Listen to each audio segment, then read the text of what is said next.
जय हिंद बच्चों। कैसे हैं आप सब। स्वागत करता हूं आपके सामने अपने अमेजिंग चैनल सक्सेस वाला पर। तो आप सब बढ़िया। कैसा रहा पिछली क्लास? ठीक ठाक। उसी के साथ आज हम लोग अपने आगे की क्लास में बात करते हैं। कुछ नए टॉपिक को लेके आए हैं, नए सब्जेक्ट में बात करेंगे। क्योंकि पेपर नज़दीक है तो इसलिए हम आपके लिए जितना हो सक रहा है अच्छा देने की कोशिश कर रहे हैं। लगातार आपके लिए वीडियो क्लास, मोटिवेशन स्पीच, सारी चीज़ें आपको प्रोवाइड की जा रही हैं। तो आज हम लोग इस क्लास में, शाम वाली क्लास में बात करते हैं। किसकी बात करेंगे? सर्वे की।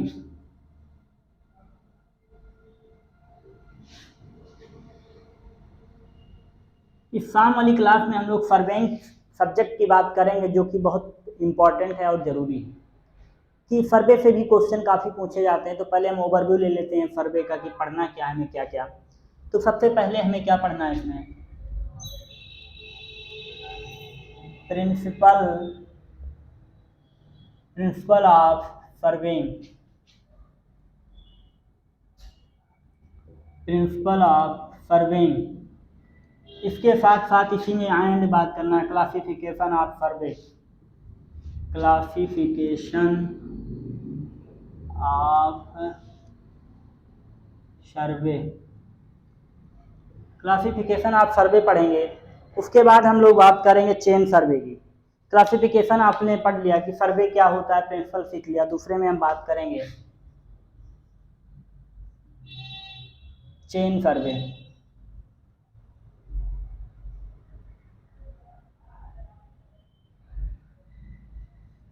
तीसरा अगर बात करें तो हम बात करेंगे कंपास की। अपने तीसरा हम कंपास सर्वे की बात करेंगे। चौथा लेबलिंग की बात करेंगे।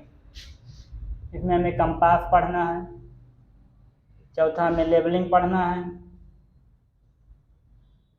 लेबलिंग के साथ हम लोग को इसी में थियोडोलाइट भी पढ़ना है। थियोडोलाइट के साथ साथ क्या पढ़ना? अभी थियोडोलाइट पढ़ लिया हमने, प्लेन सर्वे पढ़ लिया, कंटूर पढ़ लेंगे। क्या पढ़ना है? प्लेन टेबल और कंटूर पढ़ना है। प्लस में कुछ आपके मॉडर्न ऑपरेटर्स पढ़ने हैं। मॉडर्न सर्वे ऑपरेटर्स पर इतनी चीज़ें आपको सर्वे में पढ़नी है। इस क्लास को मान के चलिए हम 4 से 5 दिनों में ख़त्म कर देंगे पूरे सर्वे को, जो आपके लिए ज़रूरी है एसएससी के पैटर्न के अनुसार से। That is clear. समझ में आ रही चीज़ें क्या क्या पढ़ना है? सर्वे की क्लासिफिकेशन को पढ़ना है, प्रिंसिपल ऑफ सर्वे को सीखना है, चेन सर्वे पढ़ेंगे, कंपास पढ़ेंगे, लेबलिंग और थियोडोलाइट पढ़ेंगे, प्लेन टेबल पढ़ेंगे, कंटूर पढ़ेंगे और मॉडर्न सर्वे की बात करेंगे। तो चलिए हम प्रिंसिपल ऑफ सर्वेइंग और क्या बात करते हैं उस पर, क्लासिफिकेशन ऑफ सर्वे के ग्राफ को समझते हैं। That is clear. Okay,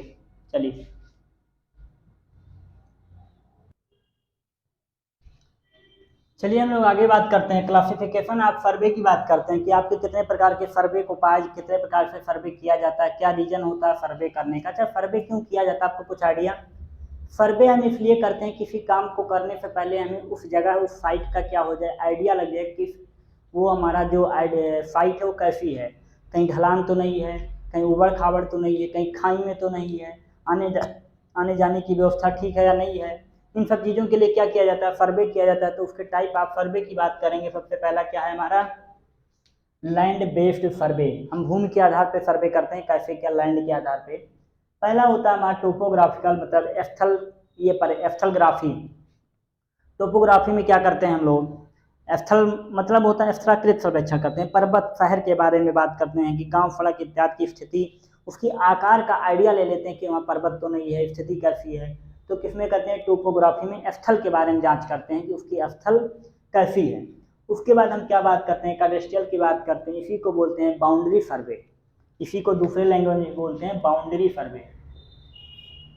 boundary मतलब किसी भी भूमि की या क्षेत्र की सीमा का निर्धारण के लिए पूछा जाता है कौन सा सर्वे किया जाता है। तो कैडेस्ट्रियल सर्वे किया जाता है, भूकर या फिर सीमा सर्वेक्षण इसे बोलते हैं। ठीक है। आगे हमारा सिटी सर्वे, मतलब सिटी, नगर का परीक्षण करेंगे। वहाँ की पाइपलाइन कैसी है, वहाँ की सड़क नालियाँ कैसी हैं, वहाँ का मतलब एक नगर के बारे में क्या क्या होता है, सड़क होती है, नालियाँ होती हैं, बिजली होती है। इन सब चीज़ों के सर्वे के लिए कौन सा किया जाएगा?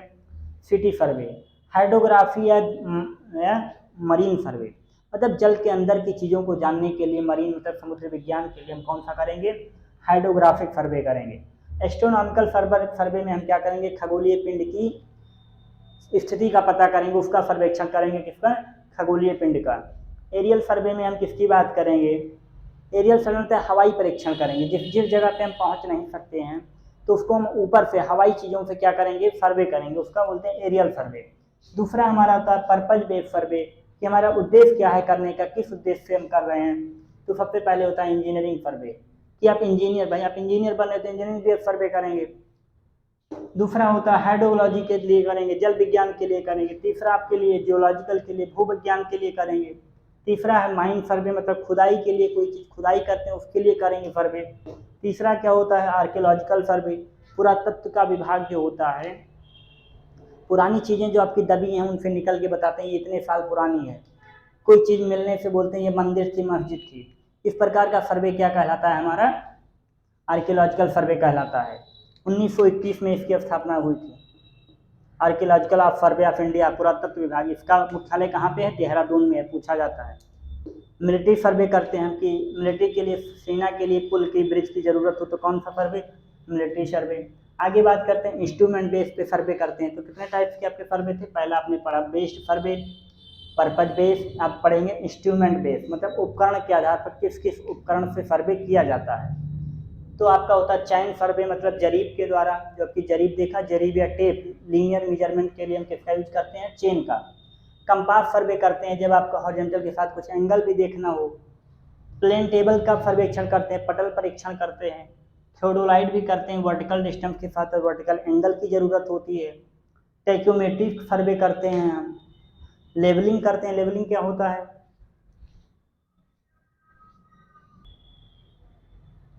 ठीक है। तो आगे चलते हैं, मेथड ऑफ बेस्ड बात करते हैं, क्या होता है हमारा।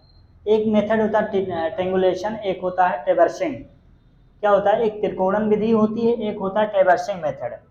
ये सारे हमारे, there are 4 types of classification survey, land based survey, purpose based survey, instrument और मेथड बेस्ड सर्वे। क्लियर, इन सब बातों को नोट कर लीजिए एक बात।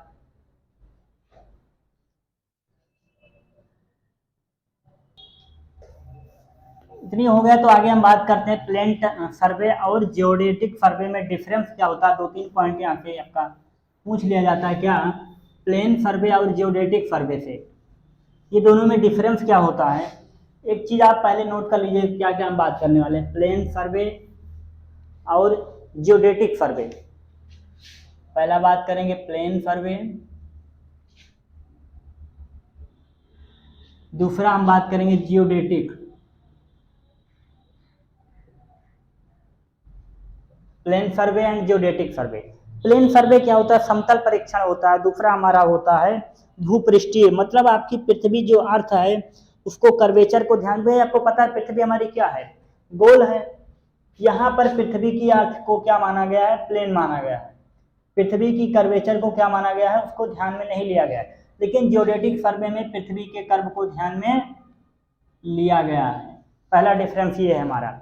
दूसरा क्या होता है, जब भी उसके जो जियोडेटिक क्षेत्र की सीमा है वो 260,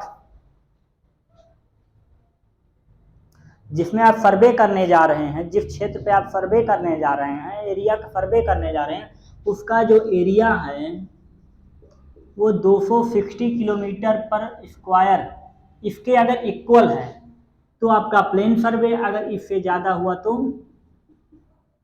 किलोमीटर पर स्क्वायर से अगर आपका ज़्यादा हुआ तो क्या हो जाएगा, वो जियोडेटिक सर्वे हो जाएगा। क्लियर, जब भी ये पॉइंट नोट कर लीजिए, इतना से अगर ज़्यादा हुआ तो हमारा क्या हो जाएगा, जियोडेटिक सर्वे। अगर आपका एरिया 260 किलोमीटर हुआ तो क्या हो जाएगा, आपका प्लेन सर्वे हो जाएगा। क्लियर, आगे चलिए। वक्रता के लिए थोड़ी सी आपको डिफरेंस बताई गई है, नोट कर लीजिए। वक्रता के लिए क्या फर्क पड़ता है, 12 किलोमीटर पे जो है 1 mm का डिफरेंस हो जाता है। कितना, 12 किलोमीटर पे 1 mm का डिफरेंस हो जाता है, और जब 18 लेते हैं तो 1.52 mm का डिफरेंस हो जाता है पूरी लेंथ में। जब आपका 18.5 लेंगे तब आपका 1.52 mm का क्या हो जाता है, डिफरेंस आ जाता है। मतलब आप कोई अगर 12 किलोमीटर की लेंथ में मापेंगे और कोई कर्वेचर में लेंगे तो 12 किलोमीटर पे 1 mm का डिफरेंस आ जाएगा। क्लियर हो गया? सॉरी 1 सेंटीमीटर है, ध्यान रखिएगा, हमने mm लिख दिया क्या? 1 सेंटीमीटर, ये नोट कर लीजिए, थोड़ा पॉइंट नोट कर लिया। अब आते हैं सर्वेक्षण। सर्वेइंग का प्रिंसिपल क्या होता है? सबसे इंपॉर्टेंट पॉइंट है सर्वेक्षण के सिद्धांत। सर्वेक्षण के केवल 2 ही सिद्धांत हैं, कौन कौन से? पहला हमारा होता है होल टू पार्ट, दूसरा होता है नए बिंदुओं की स्थिति कम से कम 2 बिंदुओं के रेफरेंस में निकाली जाए। 2 बिंदुओं एक नए बिंदु की स्थिति के लिए कोई 2 पॉइंट आपके रेफरेंस में होना चाहिए, उसे बोलते हैं प्लेन सर्वे का सिद्धांत बोलते हैं। क्या बोलते हैं? चलिए आगे चलते हैं। थोड़ा सा हम क्या बात करने जा रहे हैं? सर्वेक्षण का सिद्धांत, प्रिंसिपल ऑफ सर्वेइंग। क्या बात करेंगे? Principal of surveying.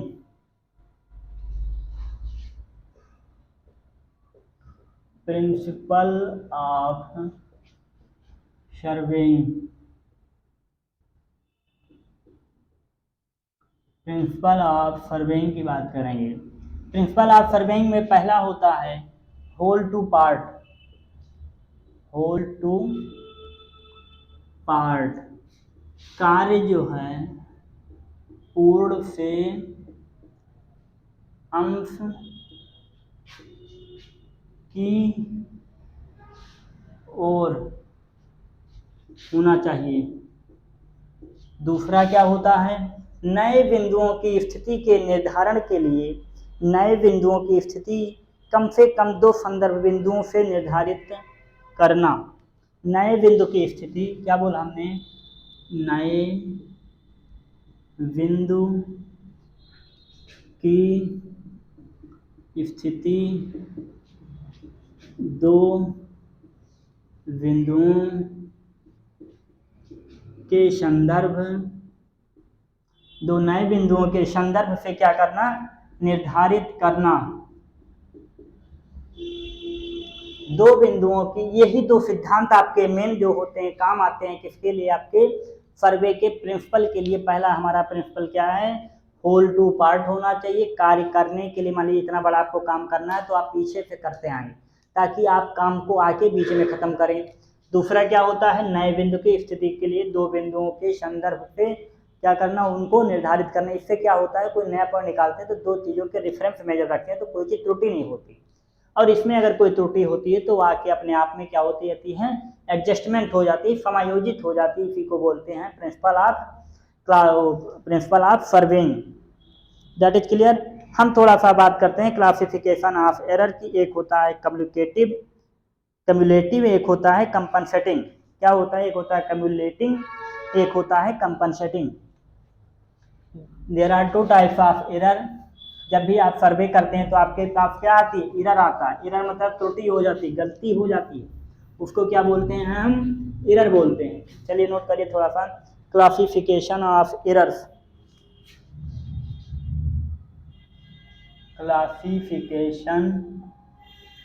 Classification of errors. There are 2 types of error. पहला हम बात करेंगे संचयी त्रुटि की, संचयी त्रुटि। दूसरा हम बात करेंगे कंपनसेटिंग एरर।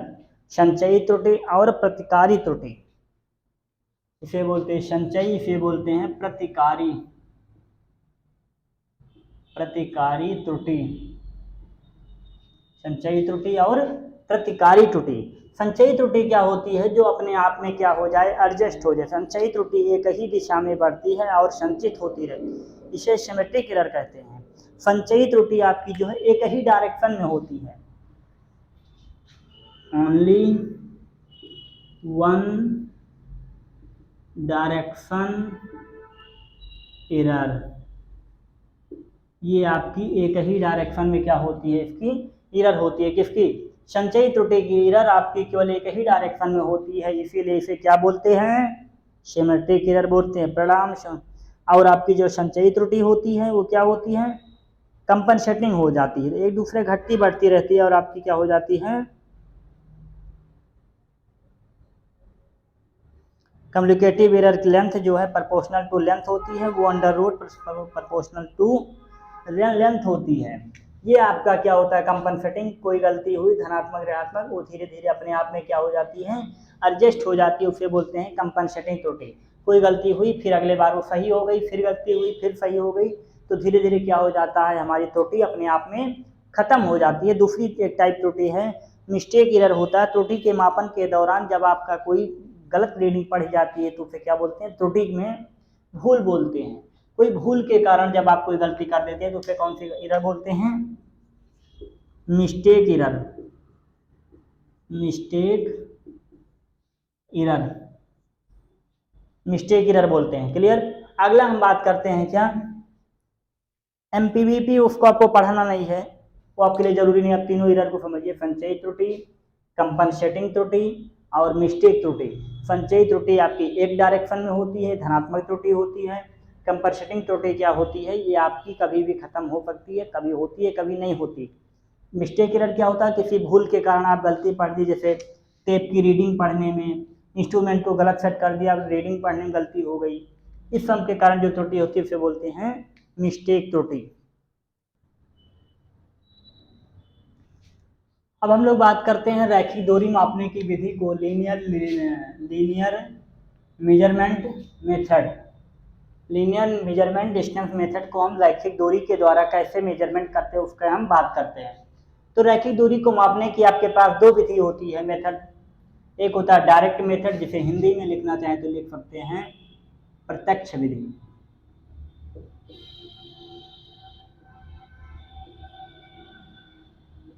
दूसरा हम बात करते हैं अप्रत्यक्ष विधि। एक होता है प्रत्यक्ष विधि, एक होता है अप्रत्यक्ष विधि। प्रत्यक्ष का मतलब होता है साइट पर पहुंचकर, प्रत्यक्ष का मतलब होता है साइट पर पहुंचकर जब हम कोई चीज मेजरमेंट करते हैं तो उसे बोलते हैं प्रत्यक्ष पहुंच, मतलब वहां पहुंचकर अगर उस चीज को किया जाए तो उसे क्या बोलते हैं, डायरेक्ट विधि बोलते हैं।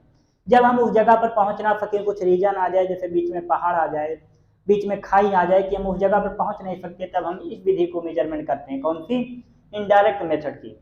थोड़ा और बात करते हैं कि डायरेक्ट मेथड में कौन कौन से हमारे पास हैं।